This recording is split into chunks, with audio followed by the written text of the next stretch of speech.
こんにちは、隙間のリリーです。目で読むためのハワイ語ミニ講座、よろしくお願いします。今日はジョシュ・タトフィーのクーレオ・アロハを取り上げたいと思います。まずタイトルのクーレオ・アロハなんですが、クーというと私の愛するとか私の大切なっていうような意味で使われる言葉ですが、ここではレオ・アロハ、アロハ、深い思いが込められたレオ、声ですけども、ここでは歌声と考えていいと思います。ジョシュ・タトフィーが思いを込めたこの歌声をこの人に届けたいなと思った、そんな瞬間が切り取られているメレなんですね。まず1番の歌詞から見てみたいと思います。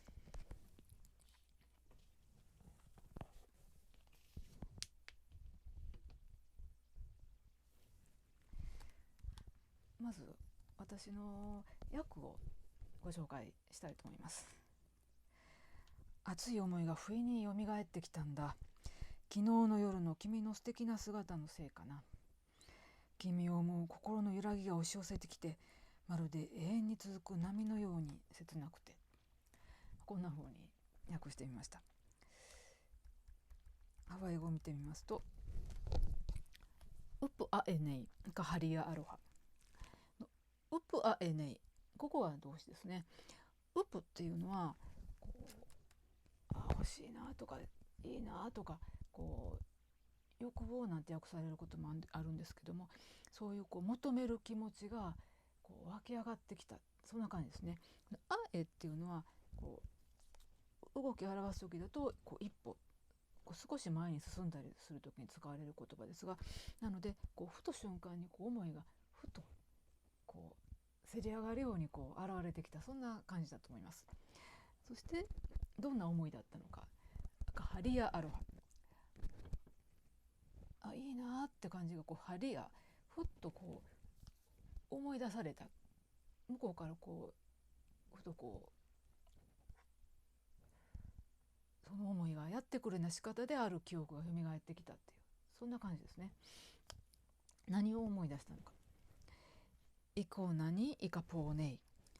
イ、イと2つ続いてますけれども、まず何を思い出したのかがこの最初のイで表されています。コウナに、あなたの美しさを思い出したんですね。いつの話だったのかが次続いています。イカポーネイ、このイは時間、時を表しているんですね。カポーは夜ですけども、ネイがつくことで昨日と遡るんですね。昨日の夜に見たあなたの美しい姿がふと思い起こされて、よかったなって思い出してるんですね。次ですけれども、アフバレカハアレバエ、カハアレバっていうのはその蘇ってきた思いですけれども、それがアフバレ、現れてきたんだと。どんなふうに現れてきたのか。メケカイエホルマウアナ、メケカイ、ケカイは海とか波ですけれども、エホルマウアナ、マウはずっとですね、ずっと飲み込まれるように、波に飲み込まれるようにその思いが蘇ってきたと、そんな感じですね。そして2番ではこんなことが歌われています。これも私の役なんですけれども、君はターンしたりしながらじっとこちらを見つめてたよね。そのチャーミングな瞳で僕のハートをぐいぐい引きつけながら、それでもう君のパフォーマンスの素晴らしさにただただ圧倒されてしまったっていうか、そんな役をしてみたんですけれども、この歌がどんな場面で作られた歌なのかというと、フラのダンサーさんの、バックでジョシュ・タトフィーが演奏している、そんな場面だったようなんですね。でそのダンサーさんの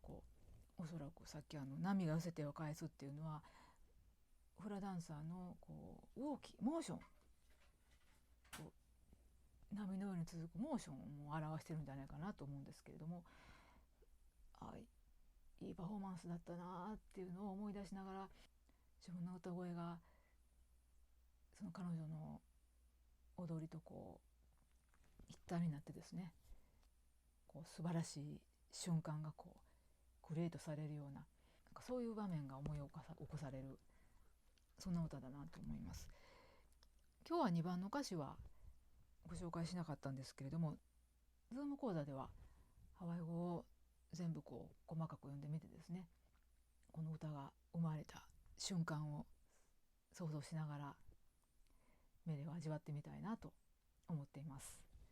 よかったらそちらも受けていただければなと思います。メレを読むためのハワイ語ミニ講座終わります。